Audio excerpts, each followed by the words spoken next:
Bab 2714. Kakak adalah dewa abadi. Di tepi laut, kakak beradik itu duduk dengan tenang. Angin laut bertiup kencang, gaun wanita bergaun polos berkibar lembut. Dia bersandar di bahu Mileye, laut serta langit di kejauhan memiliki warna yang sama. Indah seperti lukisan. Di sisi lain, seorang gadis kecil sedang melihat ke arah Mileye dan adiknya. Gadis kecil itu mengenakan jeans lengan pendek yang sangat modis, dengan kuncir kuda dan memegang seikat manisan hau di tangannya. Di bahunya duduk seorang makhluk kecil yang berbulu putih. Itu Yana dan si putih. Yana memandang Mileye dan adiknya di kejauhan. Bukankah itu Mile? Kenapa dia ada di sini? Si putih berkedip dan melambaikan kaki kecilnya, tidak tahu apa yang dia ungkapkan. Yana melirik Destiny, lalu berkata, "Hari ini, demi Mile, aku tidak akan mengalahkannya. Ayo pergi." Setelah berbicara, dia berbalik dan lari. Si putih. Di atas batu besar, Mileye berkata dengan lembut, "Lydia, mengikutimu, aku benar-benar merasa aman." Pena kebenaran agung. Lydia tersenyum tipis, kuajak ke suatu tempat. Setelah selesai berbicara, dia bangkit, lalu menarik Mileye ke kejauhan. Mileye sedikit penasaran, mau kemana? Sudut mulut Lydia sedikit terangkat, rahasiakan dulu. Mileye tersenyum lembut, "Lydia, kamu harus lebih banyak tersenyum di masa depan, aku suka melihat kamu bahagia." Lydia mengangguk, "Aku hanya tersenyum di depanmu." Mileye menggelengkan kepalanya sedikit, "Bersamamu adalah hal paling membahagiakan dalam hidupku." Lydia tersenyum tipis dan menggenggam erat tangan Mileye. "Dulu, aku pernah kehilanganmu sekali, jadi sekarang, aku tidak akan pernah kehilanganmu lagi. Kamu masih hidup, dunia puluhan ribu surgawi aman. Kalau kamu mati, dunia puluhan ribu surgawi akan dikuburkan bersamamu." Saat dia mengatakan itu, dia menoleh dan melihat dengan dingin, tidak tahu siapa yang dia lihat. Di pinggang Mileye, pena kebenaran agung sedikit bergetar. Hati Mileye hangat, harus diakui, senang rasanya dimanjakan orang. Seolah memikirkan sesuatu, Mileye dengan cepat berkata, "Lydia, aku mendirikan akademi." Saat dia berbicara, dia menceritakan akademi Guanxuan dan tujuannya. Lydia memandang Mileye, ubah alam semesta. Mileye mengangguk, "Apakah menurutmu itu mungkin?" Setelah hening beberapa saat, Lydia berkata, "Tao pedang dunia, secara alami hal itu bisa dilakukan. Dengan keyakinan semua makhluk hidup sebagai pedang, Tao pedang ini lumayan. Tidak buruk." Mileye sangat gembira, dan dengan cepat bertanya, "Kalau berkultivasi secara ekstrim, bagaimana dibandingkan dengan Lydia?" Lydia berkedip, Mileye berkata dengan serius, "Lydia, katakan yang sebenarnya." Setelah hening beberapa saat, Lydia berkata, "Kalau kamu berlatih secara ekstrim, seharusnya lumayan." "Lumayan." Ekspresi Mileye membeku. Lydia melirik ekspresi Mileye, dan segera berkata lagi, "Menggunakan kepercayaan semua makhluk hidup sebagai pedang, pedang Tao ini pasti bagus. Kalau kamu berlatih secara ekstrim, kamu pasti tidak akan lebih lemah dariku." Mileye memandang Lydia dan tidak berbicara. Lydia ragu sejenak, lalu berkata, "Aku mengatakan yang sebenarnya, tidak ada kebohongan." Saat dia berbicara, dia menunjuk ke pena kebenaran agung di pinggang Mileye, "Kalau kamu tidak percaya padaku, tanyakan saja." Pena kebenaran agung buru-buru berkata dengan gemetar, Ya, Tuan Muda Ye, apa yang dikatakan adikmu benar sekali. Aku jamin dengan hidupku, kamu percaya saja padanya."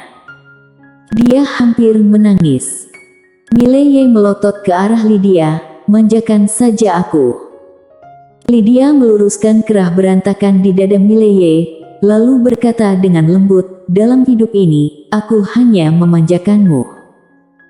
Mileye memegang erat tangan Lydia, kakak beradik itu pergi begitu saja. Di sisi lain, seorang wanita sedang melihat Mileye dan adiknya. Orang ini adalah wakil ketua sekte Lisna yang dari sekte galaksi di Bima Sakti yang paling berkuasa saat ini. Selain Lisna Yang, ada 9 orang yang mengikuti, dan 9 orang ini semuanya adalah orang-orang yang sangat sakti di Bima Sakti. Lisna yang memandang Mileye bersaudara di kejauhan, apakah kamu tahu kenapa aku membawa kalian ke sini? 9 orang itu menggelengkan kepala. Lisna yang memandang Mileye dan berkata dengan lembut, apakah kamu melihat anak laki-laki itu? 9 orang mengangguk. Lisna yang berkata, ingat wajahnya, ingatlah dengan jelas. Setelah berbicara, dia berbalik dan pergi. Ke-9 orang itu sedikit bingung. Saat ini, Lisna yang berkata lagi, dia adalah tuan muda sekte galaksi, dan juga calon majikan sekte galaksi. Mendengar ini, ke-9 orang itu terkejut. Sejak berdiri, sekte galaksi telah menguasai seluruh Bima Sakti dengan kecepatan yang mengerikan, dan seluruh Bima Sakti secara bertahap memasuki era kultivasi peri karena sekte galaksi. Tapi mereka yang berada di dalam sekte galaksi belum pernah melihat ketua sekte. Semua orang sangat penasaran dengan ketua sekte, tapi saat ini Lisna yang benar-benar mengatakan bahwa anak itu adalah calon ketua sekte galaksi.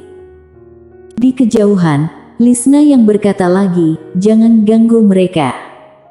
Ke-9 orang itu memberi hormat yang dalam kepada Mileye di kejauhan, lalu diam-diam mundur.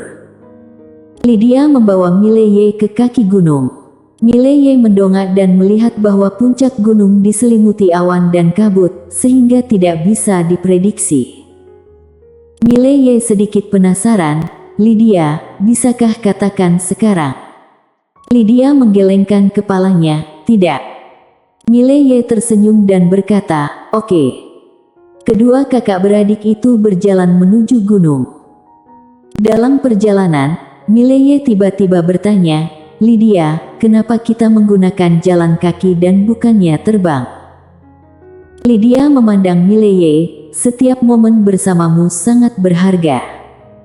Mileye panik entah kenapa, Lydia, kamu bilang begitu, seolah kamu ingin berpisah selamanya, aku. Lydia tersenyum tipis, jangan khawatir, tidak ada seorang pun di dunia ini yang bisa membunuhku. Kalau soal perpisahan, setelah masalah di sini, kita benar-benar harus berpisah untuk sementara waktu. Mileye bertanya dengan cepat, kenapa? Lydia mendongak, karena aku menemukan sesuatu yang cukup menarik, aku ingin memverifikasinya. Mileye sedikit penasaran, apa itu? Lydia terdiam. Mileye berkedip, apakah agak sulit untuk menjelaskannya dengan jelas? Lydia mengangguk. Mileye tersenyum dan berkata, kalau begitu jangan jelaskan, kalau aku sudah cukup kuat. Aku akan mengetahuinya secara alami, kan? Lydia menundukkan kepalanya sedikit, dan berkata dengan lembut, Kak, jangan terlalu menekan dirimu. Kalau suatu hari, kamu merasa hidup itu sulit, jangan berjuang. Yang disebut tak terkalahkan tidaklah sulit. Kalau kamu mau, aku akan memberimu energi pedang, kamu akan jadi tak terkalahkan di dunia. Mileye memutar matanya, Lydia, kalau kamu bertingkah seperti ini, kamu akan menghancurkan hati Daoku.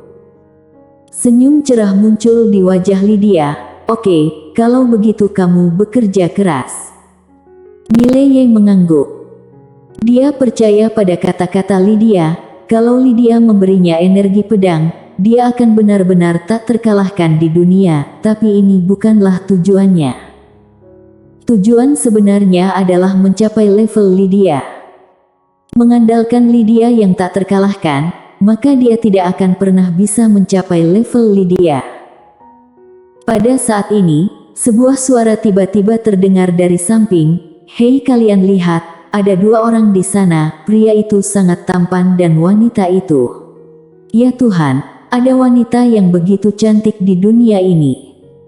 Mendengar suara itu, Mileye menoleh untuk melihat. Tidak jauh dari sana, dua wanita sedang menatapnya dan Lydia. Pakaian kedua wanita ini benar-benar berbeda dengan di alam semestanya. Wanita di sebelah kiri mengenakan baju lengan pendek ketat di bagian atas tubuhnya. Baju lengan pendek ketat ini membungkus dadanya dengan erat, terlihat sangat besar, seukuran buah semangka. Baju lengan pendek wanita itu sangat pendek, hanya mencapai perut, sehingga pusarnya terlihat, dan perut bagian bawahnya sangat rata, dan pinggangnya tipis. Tubuh bagian atas saja sudah cukup untuk membuat pria yang tak terhitung jumlahnya terpuruk. Di bawah perut bagian bawah, pemandangannya lebih indah, tapi karena keharmonisan, Mileye hanya bisa melirik kaki wanita itu. Kaki wanita itu ramping, dan dia mengenakan celana panjang yang sangat ketat, yang membuat kakinya semakin berapi-api dan memikat. Penampilan wanita itu juga sangat cantik, dengan rambut panjang berkibar, dan ada sedikit aura peri dalam keseksiannya. Di sebelah wanita itu adalah seorang wanita yang mengenakan celana olahraga. Meskipun penampilan wanita ini tidak memikat, dia juga tidak buruk. Dia membawa tas kecil dan menatap Mileye dan Lydia dengan rasa ingin tahu saat ini. Dialah yang berkata barusan. Melihat Mileye, wanita dengan ransel itu dengan cepat berkata dengan semangat, "Kak Yulanmu, dia sedang melihat kita, kamu lihat pakaiannya, dia juga seharusnya berakting, dia pasti mengenalmu, aku yakin, dia pasti akan meminta tanda tanganmu." Wanita bernama Yulanmu itu melirik ke arah Mileye. Saat itu Mileye tiba-tiba menoleh ke belakang, dan dia menarik Lydia di sampingnya untuk terus berjalan menuju gunung. Melihat Mileye pergi, Yulanmu sedikit terkejut. Saat itu, wanita di sampingnya tiba-tiba bertanya dengan heran, apa dia tidak kenal Kak Yulanmu? Seharusnya tidak. Saat ini, Yulanmu tiba-tiba berjalan menuju kejauhan dengan cepat, dan tak lama kemudian dia mendatangi Mileye berdua. Dia melihat ke arah Mileye berdua, lalu melihat ke arah Mileye. "Kalian adalah pecinta gaya kuno." Mileye sedikit terkejut, penggemar gaya kuno. Yulanmu berkata, "Pakaianmu sangat kuno." Mileye tercengang sejenak, lalu tersenyum dan berkata, "Termasuk begitu." Yulanmu memandang Mileye, "Apakah kamu tertarik dengan akting? Kalau kamu mau, kamu pasti akan populer." "Akting?" Mileye berkedip, lalu berkata, "Nona, aku tidak tertarik berakting." Setelah berbicara, dia menarik Lydia dan hendak pergi ketika Yulanmu tiba-tiba berkata, "Kamu tidak mengenalku." Mileye memandang Yulanmu, "Aku tidak kenal." Yulanmu menatap Mileye tanpa berbicara. Mileye berpikir sejenak, lalu berkata, "Nona, aku dari dunia lain." Yulanmu tampak tenang, "Apakah kamu dari Mars?" "Mars." Mileye tersenyum dan berkata, "Nona, ini pertama kalinya aku ke Bima Sakti. Aku belum familiar dengan tempat ini, jadi mungkin ada banyak perbedaan dalam percakapan kita, jadi..." "Konyol." Yulanmu sedikit mengernyit, sedikit tidak senang. "Kalau kamu tidak mau, kamu katakan saja, kenapa repot-repot berbohong padaku dengan mengatakan hal-hal ini?" Pada saat ini, Lydia tiba-tiba melambaikan lengan bajunya, dan cahaya pedang terbang keluar. Bang! Ribuan kaki jauhnya, sebuah gunung tiba-tiba berubah menjadi debu. Melihat pemandangan tersebut, Yulanmu tetap diam di tempatnya. Dia memandang Lydia dengan wajah ngeri. "Apakah kamu dewa pedang yang legendaris?" "Tidak, kamu seharusnya dewa pedang besar, kan?" "Dewa pedang besar." Lydia sedikit terkejut, dan detik berikutnya, dia menoleh ke arah Mileye. dengan sudut mulutnya sedikit terangkat. "Kak, aku dewa pedang besar." Mileye berkata dengan serius, "Luar biasa." Kedua saudara laki-laki dan perempuan itu saling memandang dan tersenyum. Saat ini, mereka sepertinya telah kembali ke awal. Di samping, Yulanmu memandang Mileye dan dengan gemetar berkata, "Apakah kamu juga seorang kultivator peri?" Mileye mengangguk, dia merentangkan telapak tangannya, dan sebuah pedang terbang tiba-tiba, langsung ke langit. Melihat pedang di ujung langit, Yulanmu dengan gemetar berkata, "Kamu terlihat lebih kuat dari adikmu." Mileye berkata dengan serius, "Tentu saja, di bawah 3 pedang, aku tidak terkalahkan, dan di atas 3 pedang, aku juga tidak terkalahkan."